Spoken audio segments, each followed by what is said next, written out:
Hi, I'm here with Dr. Emanuel Trabuco from Rochester, Minnesota, the Mayo Clinic, and I want to congratulate you on your award for Best Abstract on your study. Can you tell us about your study? Essentially, our study was randomized, multi-center, single-blinded study comparing the birch with the retropubic midurethral sling in women with baseline stress incontinence symptoms undergoing an abdominal prolapse repair. And how did you recruit your patients? Patients were screened for eligibility from the Urogyn Clinic at St. Luke's Hospital in Kansas City or from the Mayo Clinic, Rochester. Patients had to be older than 21, have symptomatic stage 2 or greater prolapse, and essentially have opted for a prolapse repair and obviously have stress incontinence. And what were your findings?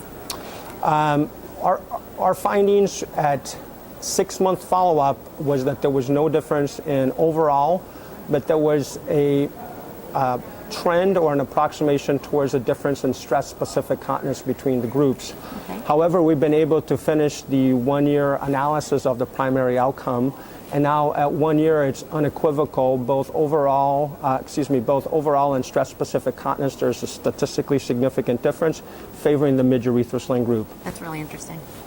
What was the hardest part of doing the study?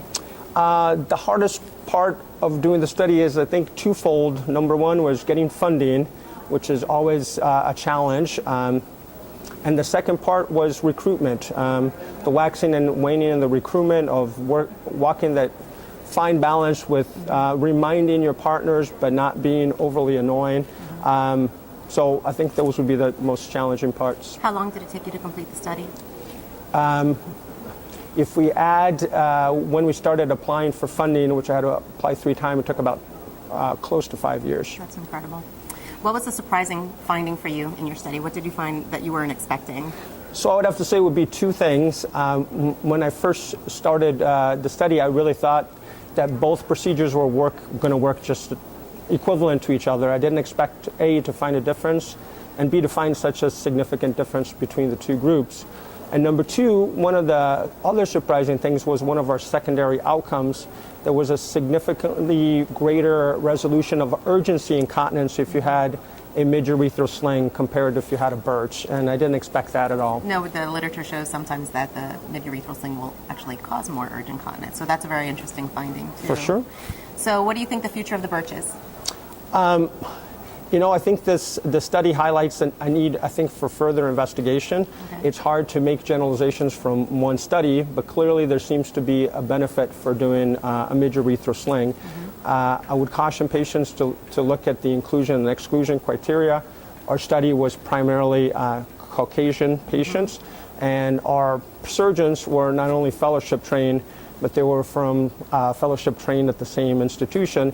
Both of those attributes of the study make it very tight internal validity, but makes generalizability somewhat limited. Okay, because you all do your slings and your surgeries the same way. Pretty much the same way. What do you think should people take home from the study overall? I think